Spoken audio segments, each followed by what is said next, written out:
네, 오늘 본문은 베드로전서 1장 3절로 4절의 말씀을 중심으로 하나님께서 우리에게 예비하신 그 소망이 무엇인지 함께 생각해 보려고 하는데요. 3절과 4절뿐만 아니라 베드로전서 1장 전체를 이렇게 보면서 하나님께서 우리에게 주시고자 하늘에 간직해 놓으신 그 소망이 무엇인지에 대해 하나하나 살펴보도록 하겠습니다. 먼저 베드로전서 어떠한 성경인지에 대해 간략하게 설명을 좀 드려야 할 것 같은데요. 이름에서 알 수 있는 것처럼 베드로전서는 누가 썼을까요? 예, 베드로가 썼겠죠. 그런데 우리가 자세히 보면요, 베드로전서 5장 12절을 보니까요, 베드로가 직접 쓰지는 않았고요, 실루아노라고 하는 사람이 베드로가 불러주는 대로 이렇게 대신 썼다라는 것을 우리가 볼 수가 있습니다. 베드로가 왜 직접 쓰지 않고 실루아노라는 사람을 통해 대필하게 하였는지 그 이유에 대해서는 몇 가지 견해가 있습니다. 첫 번째는 베드로가 이제 나이가 많아져서 보는 것도 좀 침침해지고 움직이는 것도 자유롭지 못해서 누군가로 하여금 이렇게 실루아노를 통해 대필하게 했겠다라고 하는 견해가 있고요. 또한 또 한 가지 견해는 어부였던 베드로는 글을 배우지 못해서 글을 쓸 줄 몰랐던 것은 아닐까, 그렇게 생각하는 견해들도 있는데요. 근데 중요한 것은 이겁니다. 실루아노가 대신 받아 적기는 했지만 베드로전서의 내용과 거기 베드로전서를 통해 나타나는 어떠한 성격은 전부 다 사도 베드로의 것이지 실루아노의 생각이나 견해가 아니라는 포인트를 우리가 놓치지 말아야 한다라는 것이죠. 대신 썼기 때문에 쓰는 중에 실루아노가 자기의 생각을 넣지 않았을까, 이렇게 우리가 생각해 볼 수도 있지만 그런 것이 전혀 없었다라는 것을 우리가 먼저 좀 염두에 둘 필요가 있을 것 같습니다. 그렇다면 베드로는 누구에게 베드로전서라고 하는 이 편지를 보내고 있는 것일까요? 오늘 본문으로 함께 읽지는 않았지만 베드로전서 1장 1절로 2절의 말씀을 보니까요, 베드로 사도는 본도, 갈라디아, 갑바도기아, 아시아와 비두니아에 흩어진 사람들에게 보내기 위해서 베드로전서라고 하는 편지를 쓰고 있다고 그렇게 알려주고 있는데요. 그런데 사실 본도, 갈라디아, 갑바도기아, 아시아와 같은 지역들의 특징이 하나 있는데 그 지역들은요, 사실 사도 바울의 선교 지역들이었습니다. 사도 바울이 예수님이 그리스도이시고 우리의 유일한 구세주가 되신다는 사실을 직접 체험하고 난 이후에 이방 사람들, 그러니까 이스라엘 사람들이 아닌 여호와 하나님을 아예 모르는 사람들에게 복음을 전하기 위해서 밖으로 나아갔거든요. 그래서 사도 바울이 복음을 들고 나아갔던 이방 나라들, 그 나라들이 바로 본도, 갈라디아, 갑바도기아 그리고 아시아 지역이었다라는 것을 우리는 사도행전을 통해서 볼 수가 있습니다. 하나님을 모르고요, 각종 우상을 섬기던 이방 나라 사람들에게 사도 바울은 복음을 전했던 것인데요, 하나님을 모르고 이방 우상들을 섬기던 사람들을 우리는 이교도들이라고 그렇게 부릅니다. 영어로는 패거니즘이라고 그렇게 부르는데요. 특히나 당시 그 아시아 지역에 쫙 퍼져 있던 당시 그 이교도들의 종교적 풍습이나 또는 생활 모습들을 이렇게 보자면 죄로 타락한 인간들의 본질을 정말 적나라하게 보여주는 그러한 모습이었다라고 말할 수 있습니다. 각종 범죄들이 아무렇지 않게 받아들여지고 그리고 허용되었던 지역이었고요. 특히나 그 성적인 타락은 우리의 상상을 초월했던 그러한 지역들이었는데요. 이교도들의 생활을 단면적으로 알 수 있는 그러한 성경 구절이 있습니다. 로마서 1장 26절로 31절의 말씀인데요. 좀 길지만 우리 다 같이 함께 보도록 하겠습니다. 로마서 1장 26절로 31절의 말씀입니다. 우리 다 같이 한번 읽어보도록 하겠습니다. 시작! 이 때문에 하나님께서 그들을 부끄러운 욕심에 내버려 두셨으니 곧 그들의 여자들도 순리대로 쓸 것을 바꾸어 영리로 쓰며 그와 같이 남자들도 순리대로 여자 쓰기를 버리고 서로 향하여 음욕을 부릴 듯하매 남자가 남자와 더불어 부끄러운 일을 행하여 그들의 그릇됨에 상당한 보응을 그들 자신이 받았느니라.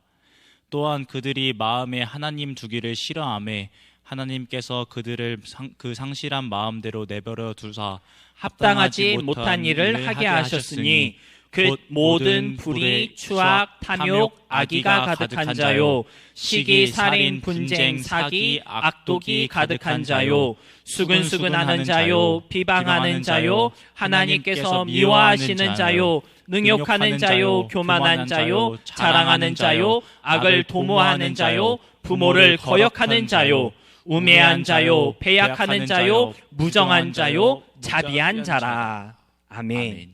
보니까 모든 나쁜 것들이 다 들어있는 것 같은데요. 이와 같이 신앙의 경건이나 또는 거룩함은 전혀 찾아볼 수 없었던 말 그대로 난장판 같은 그러한 지역에서 사도 바울은 복음을 전했던 것이고요. 오늘 베드로는 그러한 지역에서 신앙생활하며 믿음의 선한 싸움을 해나가는 사람들에게 베드로전서라고 하는 편지를 보내고 있는 것입니다. 그런데 여러분, 재밌는 사실이 무엇입니까? 이교도들의 생활 풍습이라고 소개해드린 로마서 1장 26절로 31절의 그 모습이 지금 우리가 살고 있는 이 시대의 모습과 너무나 잘 맞아떨어지고 있지 않습니까? 여러분, 지난 6월이 무엇을 기념하는 달이었는지 혹시 아십니까?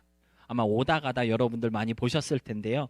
미국에서 6월 한 달은요, LGBT 프라이드 먼스라 그래가지고 레즈비언, 게이, 바이섹슈얼, 트랜스젠더들의 어떤 축제의 한 달이었습니다. 매년 6월은 프라이드 먼스라 그래가지고 LGBT 커뮤니티의 대단한 축제의 달이거든요. 여러분, 하나님께서는 그러한 일들이 부끄러운 것이고 그릇된 일이라고 분명하게 말씀하셨는데 지금 우리가 살고 있는 이 시대는요, 오히려 그것을 프라이드, 자랑스럽게 여기며 문화적으로 인정하고 받아주며 어쩌면 장려하고 있는 그러한 시대일지도 모르겠습니다. 요즘 유행하는 모든 것들 속에서 우리는 LGBTQ와 관련된 것들을 너무나 많이, 그것도 아주 자연스럽게 접하고 있는데요. 노래면 노래, 패션이면 패션, 영화나 드라마에서 얼마나 쉽게 LGBT에 관한 것들을 보게 되는지 모릅니다. 여러분, 요즘에 드라마 좀 보시나요? 요즘에 이상한 변호사 우영우라는 게 정말 대세 중의 대세로 아주 그냥 신드롬을 일으키고 있는데, 저도 이렇게 떠다니는 몇몇 클립들을 좀 봤는데요. 파혼에 대한 손해배상 청구에 관한 에피소드가 나오는데 그 에피소드를 보니까 레즈비언에 관한 언급이 아주 당당하게 표현되고 있더라고요. 근데 더 제 마음을 불편하게 했던 건 뭐냐면, 레즈비언 딸을 둔 기독교인 아빠는요, 너무 욕심 많고 그리고 이중적인 사람으로 묘사되고 있었다라는 것입니다. 여러분, 지금 우리가 살고 있는 이 시대는요, 어쩌면 로마서 1장에서 말씀하고 있는 그 타락의 시대보다 더 타락하고 더 부끄럽고 더 그릇된 그러한 시대일지도 모르겠습니다. 당시 그 시대를 살았던 사람들에게 베드로가 내가 꼭 편지를 써서 이들을 응원해야겠다, 격려해야겠다라고 하는 마음을 가졌었다면, 오늘 우리에게 이 베드로의 편지는 그들만큼이나 더 필요하고 더 중요하고 더 소중한 말씀이라는 것을 깨닫게 된다는 것이죠. 그래서 그런지 베드로전서의 2차 수신자로 베드로는 이러한 사람들을 언급하고 있습니다.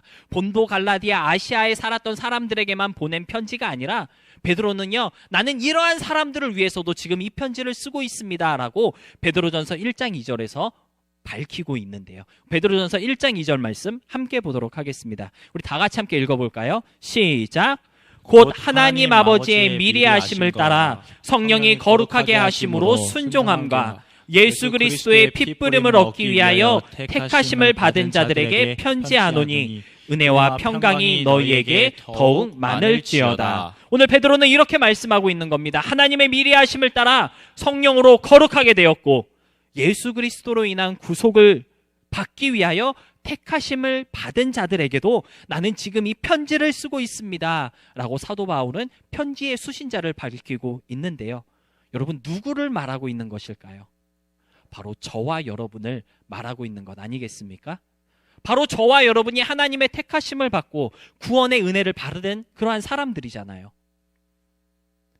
여러분, 오늘 우리가 묵상하고자 하는 이 베드로전서는요, 2000년 전에 살았던 어떤 성도를 위하여 썼던 편지가 아니고요, 거룩과 경건이 무시되고 신실한 믿음이 조롱받는 이 시대를 살고 있는 저와 여러분을 위해서 쓰여진 편지다라는 것입니다. 오늘 우리가 베드로전서의 말씀을 함께 묵상할 때, 이 편지가 나에게 보내진 사도 베드로의 편지이구나 라고 하는 그 사실을, 나를 위하여 기록된 하나님의 말씀이다라고 하는 그 사실을 좀 잊지 않았으면 좋겠고요.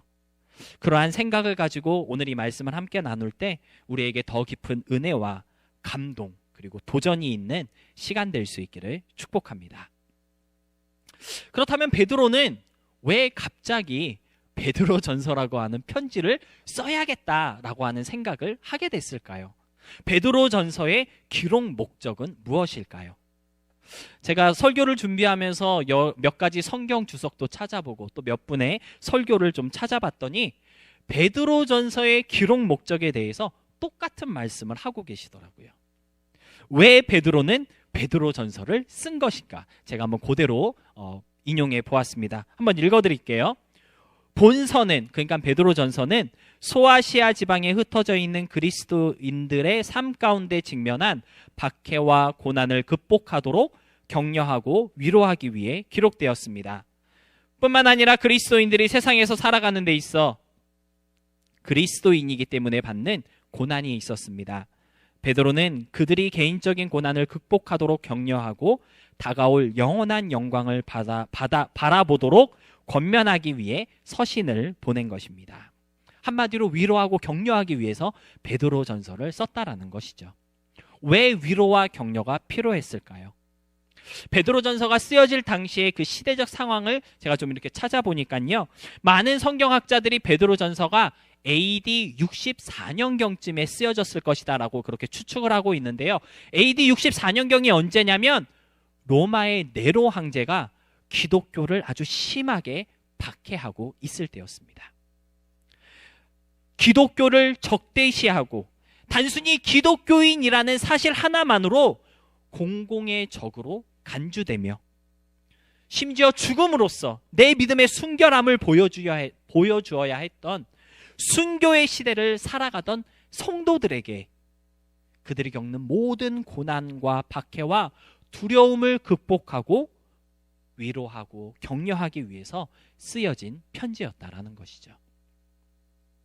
사실 어쩌면 우리는 이때 당시 그 성도들이 살았던 그 시대적 상황을 완벽하게 이해할 수 없을 것입니다.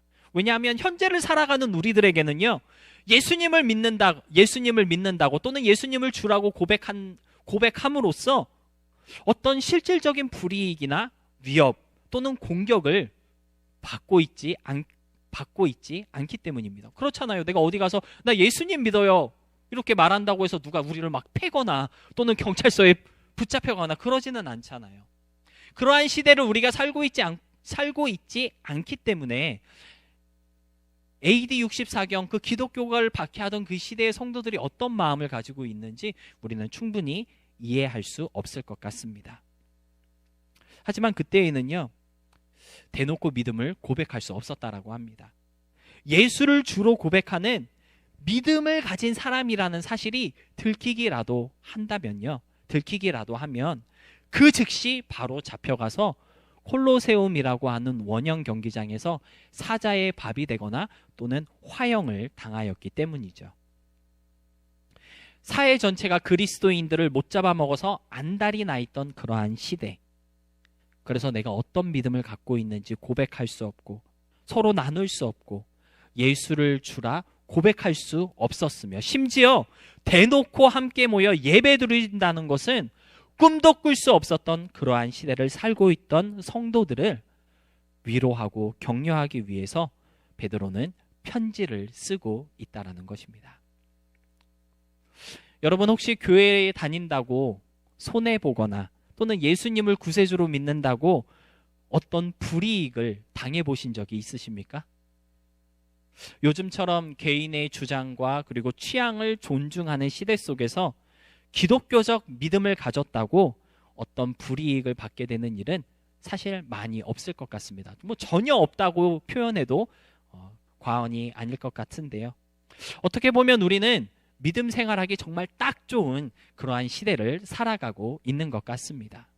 세상은 우리에게요, 사실 별로 관심이 없습니다. 내가 무슨 믿음을 갖고 있는지, 무엇을 고백하는지 관심도 없고 기대하는 것도 없는 것 같은데요.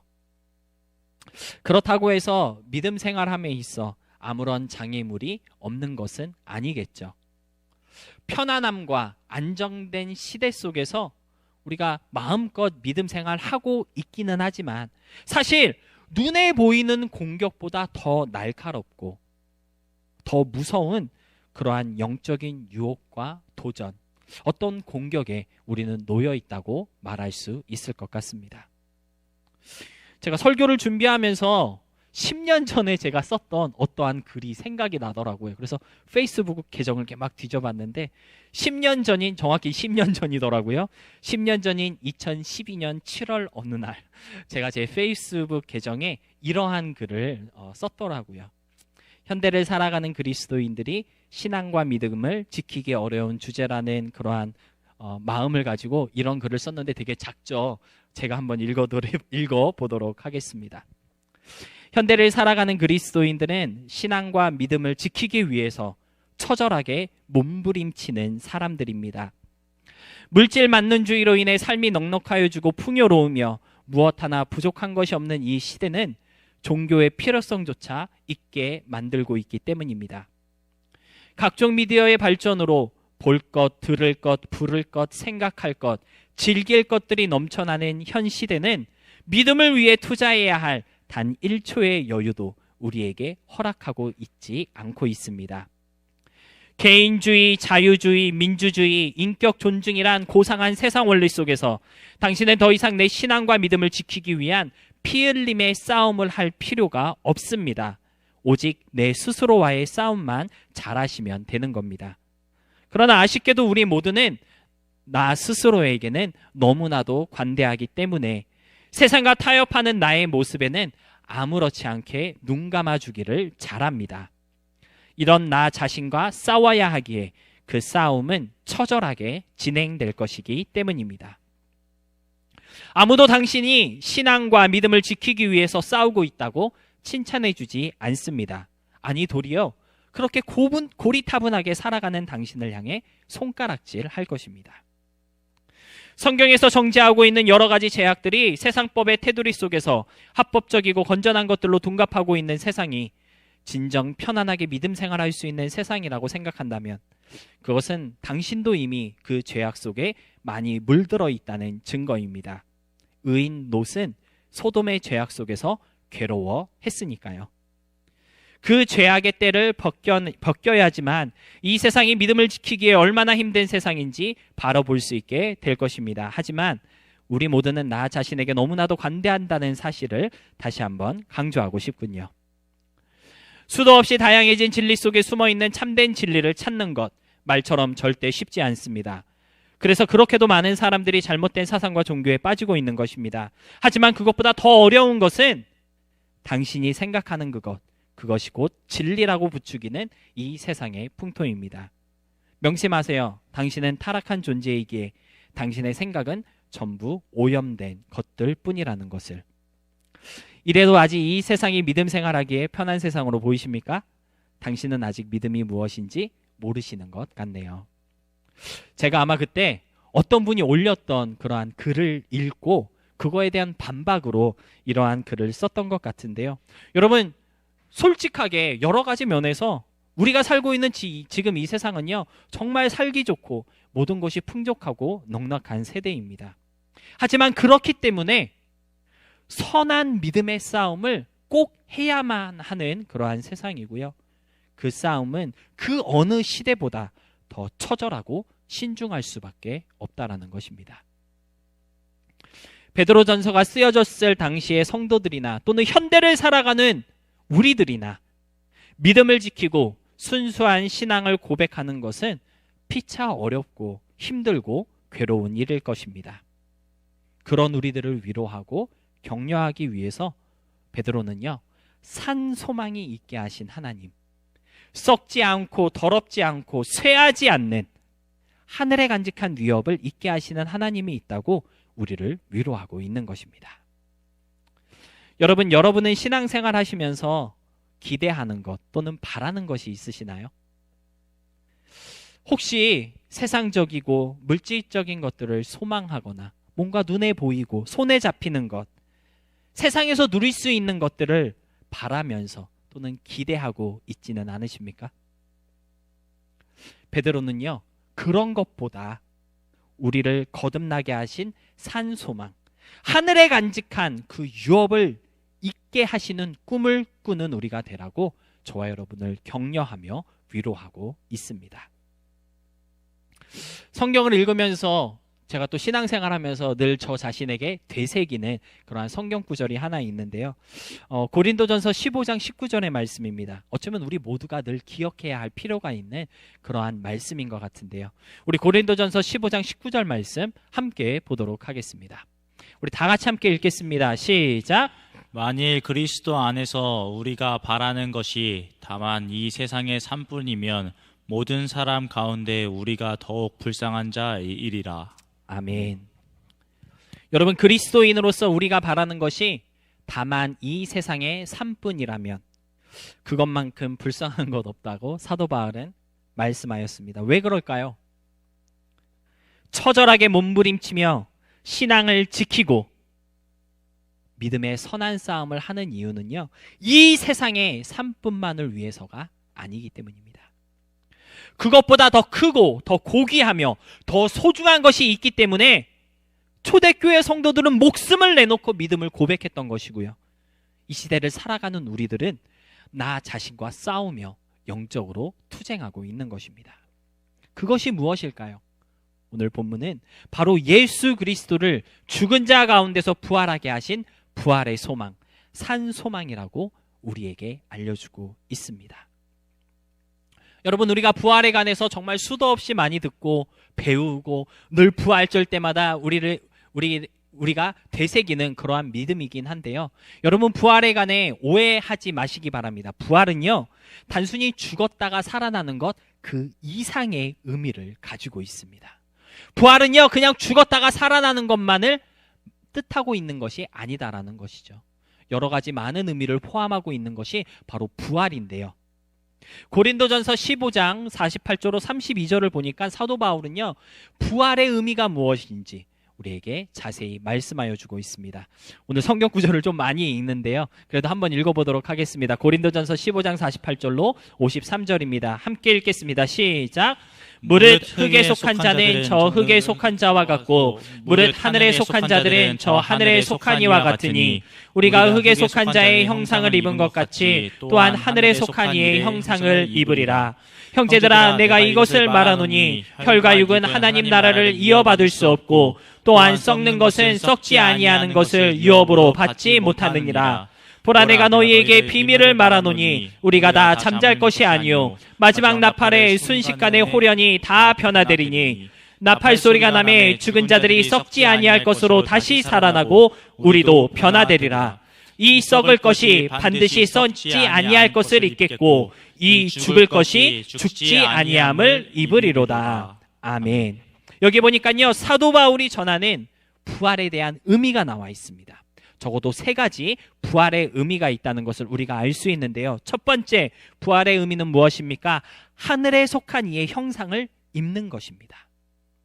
하늘에 속한 이의 형상을 입는 것, 그것이 바로 부활이다라는 것이죠.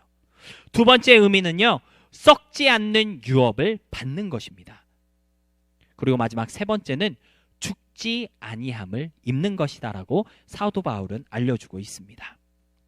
여러분, 첫 번째로 하늘에 속한 이의 형상을 입는다라고 사도 바울은 알려주고 있는데요, 간단하게 하늘에 속한 이의 형상을 입는다고 하는 것은 무엇이냐면요, 우리가 하나님과 같이 된다라는 것입니다. 그리고 하나님과 같이 된다고 하는 것은 무엇이냐면요, 고린도전서 13장 12절에서 아주 가슴 벅찬 표현으로 우리에게 알려주고 있는데요.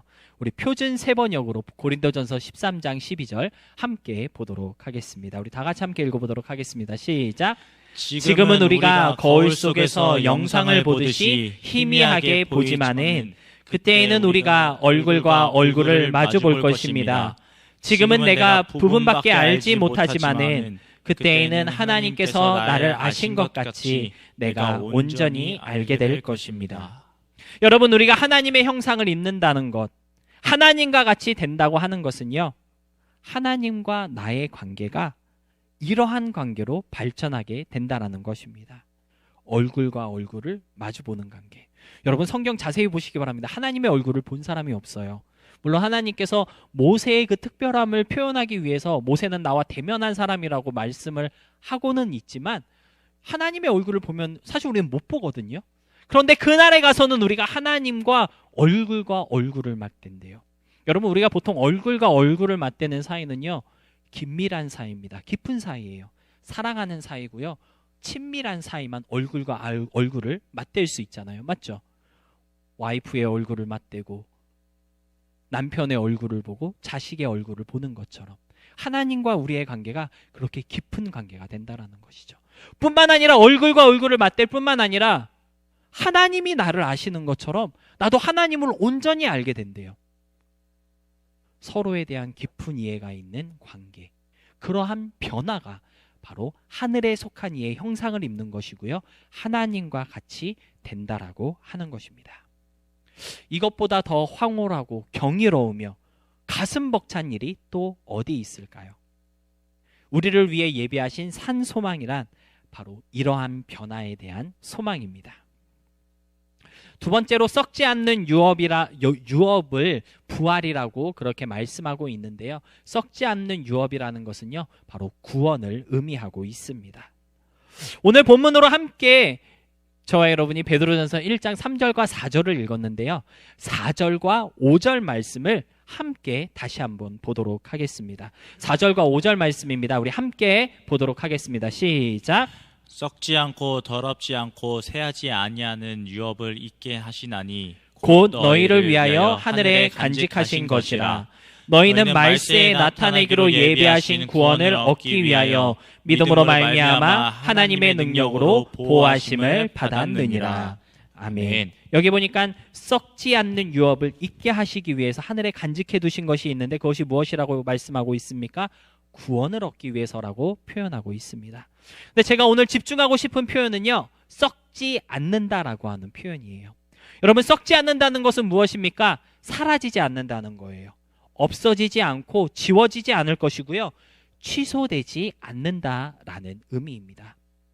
하나님께서 저와 여러분에게 약속하신 그 구원은요, 언제나 유효하다라는 것이죠. 절대적으로 성취될 것이고 반드시 얻게 하신다라는 약속이 썩지 않는 유업을 우리에게 주신다라고 하는 약속입니다. 죄에서의 구원, 그리고 죄와 그로 말미암은 모든 비참함에서의 승리를 하나님께서는 우리에게 약속하고 계신 것이고요. 우리에게 약속한 믿음의 결과, 그것이 믿음의 결말이고 믿음의 결국이라고 베드로전서 1장 9절은 말씀하고 있습니다. 마지막으로 부활의 세 번째 의미는 무엇입니까? 죽지 않는다라는 것입니다. 여러분, 성경적인 의미에서 죽음이라고 하는 것은요, 갈라지고 분리되는 형태를 뜻합니다. 없어지고 사라지는 것이 죽음이 아니다라는 것이죠. 떨어지지 말아야 할 것이 떨어지거나 또는 분리될 수 없는 것들이 분리되는 것, 갈라져서는 안 되는 것들이 나뉘게 될 때 성경은 그것을 죽음이라고 표현하고 있다라는 것입니다. 죽음에 대한 이런 성경적 개념으로 우리가 오늘 죽지 않음을 의미하는 이 부활을 이해하려고 할 때에 도대체 죽지 않는다라고 하는 것은 무엇일까요? 물론 육체적으로 죽지 않음을 말씀하고 있는 것이 분명하지만 무엇보다 오늘 본문을 통해 우리에게 말씀하고 있는 이 죽지 않음, 다시 말해 떨어지지 않고 갈라지지 않음이라고 하는 것은요, 우리가 영적으로 죽지 않는다라는 것을 강조하고 있는 것입니다. 여러분, 육적인 죽음이 무엇이라고 생각하시나요? 우리의 육신이 죽는다, 없어지고 사라지는 것이 아니라고 말씀드렸잖아요. 육적인 죽음은요, 우리의 육체와 우리의 영혼이 분리되는 것입니다. 그렇다면 영적인 죽음은 무엇일까요? 하나님과 우리가 분리되는 것이 바로 영적인 죽음입니다. 하나님에게서 떨어져 나감을 뜻할 때 우리는 그것을 영적인 죽음이라고 표현한다라는 것인데요. 아마도 여러분은 선악과를 먹었지만 그 자리에서 죽지 않았던 아담과 하와의 이야기를 들을 때마다 이상하다. 하나님은 정령 죽는다고 했는데 왜 아담과 하와는 죽지 않을까 궁금해 하신 적이 아마 한 번쯤은 있으실 것 같습니다. 그런데 여러분, 아담과 하와는요, 영적으로 죽었던 것입니다. 선악을 알게 하는 나무의 실과를 먹었을 때 아담과 하와는 하나님에게서부터 분리되었고 단절되었고요. 더 이상 하나님과 소통될 수 없는 그러한 상태에 놓였기 때문에 영적으로 죽게 되었다라고 말할 수 있다라는 것이죠. 여러분, 우리에게 부활의 소망이 있다라고 하는 것은요, 이러한 영적인 죽음이 다시는 우리에게 없을 것이라는 소망을 말하고 있는 것입니다. 우리가 앞에서 고린도전서 13장 12절에 그 경이롭고 가슴 벅찬 하나님과의 만남을 함께 읽었는데요. 하나님과 얼굴을 맞대고 하나님이 나를 아시든 내가 하나님을 알게 되는 그 깊고 충만한 관계가 언제든지 깨질 수 있고 망가질 수 있는 소지가 있는 소망이라고 한다면 어떻게 그 소망이 참된 소망일 수 있고 행복한 기대일 수 있겠습니까? 부활의 소망은요, 고린도전서 13장에서 말씀하고 있는 하나님과의 그 완전한 결합과 하나됨이 결코 깨질 수 없고 망가질 수 없고 부서질 수 없다는 사실을 말해주고 있다라는 것입니다. 이처럼 사도 베드로는요, 쉽지 않은 상황 속에서 믿음을 지키기 위하여 온갖 고난과 역정을 이겨내는 성도들에게 그 모든 수고가 결코 헛되지 않고 그 모든 싸움 뒤에는 하나님께서 예비해 놓으신 영화로운 소망이 있다는 사실을 알려줌으로써 기쁨으로 견디며 승리하라고 격려하고 있는 것입니다. 베드로전서 1장 6절로 7절 말씀, 우리 표준 세번역 성경으로 함께 읽어보았으면 좋겠습니다. 6절로 7절 말씀입니다. 시작. 그러므로 지금 잠시 동안 여러분이 여러 가지 시련을 겪으면서 어쩔 수 없이 슬픔에 빠져 있더라도 이것을 기뻐하십시오. 여러분의 믿음이 연단을 받아서 순수하게 되면 불로 연단하여도 마침내는 없어지고 마는 금보다 더 귀한 것이 됩니다. 그것은 예수 그리스도께서 나타나실 때 여러분이 칭찬과 영광과 명예를 차지하게 하려는 것입니다. 아멘. 이것을 기억하며 기쁨으로 견디고 승리하라고 오늘 사도 베드로는 우리를 위로해주고 있는 것입니다. 오늘 설교의 제목이 무엇이었죠? 기대되는 산소망이었습니다. 기대하는 것이 무엇이냐에 따라 현재를 살아가는 우리의 자세가 달라질 것이고요. 기대하는 것이 무엇이냐에 따라 지금 우리가 경험하는 모든 것들의 가치가 달라질 것입니다. 여러분, 한번 상상해 보시기 바랍니다. 여러분의 주머니에, 여러분의 손에 1등으로 당첨된 복권이 있습니다. 막 40밀리언짜리 복권이 있다고 생각해 보시기 바랍니다. 그런데 이 복권을 다음 주 화요일이나 돼야 캐시로 바꿀 수 있어요. 그러면 지금부터 다음 주 화요일까지 여러분의 삶이 어떨까요? 무슨 일을 만나도 해피하겠죠. 무슨 일을 만나도 행복하겠죠. 무슨 상황 가운데 있어도 행복한 긴장감에 막 어쩔 줄 모르는 그러한 하루하루를 살아가게 될 것입니다. 대단한 것을 얻게 된다는 확실한 기대가 있다면 매일매일이 그저 기쁘고 행복할 수밖에 없다라는 것이죠. 저는 오늘 설교를 마무리하면서 여러분에게 이렇게 질문하고 싶습니다. 여러분의 신앙생활은 어느 정도의 가치가 있습니까? 여러분들이 시간 들여 기도하고 성경 읽으면서 주일마다 교회 나올 그러한 가치가 있습니까? 무엇 때문에 그럴 만한 가치가 있다고 생각하십니까? 확실한 소망을 가진 사람만이 신앙생활의 가치를 재발견할 수 있을 것이고요. 기대되는 산소망이 있음을 아는 사람만이 매일을 기쁨과 즐거움으로 살아가는 믿음의 삶을 살아가게 될 것입니다. 여러분, 부활의 소망은요, 그 어떤 것과도 비교할 수 없는 최고의 선물이며 은혜라는 사실을 좀 잊지 않을 수 있는 우리가 되어서 오늘 본문의 고백과 같이 우리 주 예수 그리스도의 아버지 하나님을 찬송하리로다 라고 하는 그러한 찬양의 고백이 끊임없이 흘러나오는 감사와 기쁨의 삶을 살아가는 우리 모두가 될 수 있기를 주님의 이름으로 축복하며 소망합니다.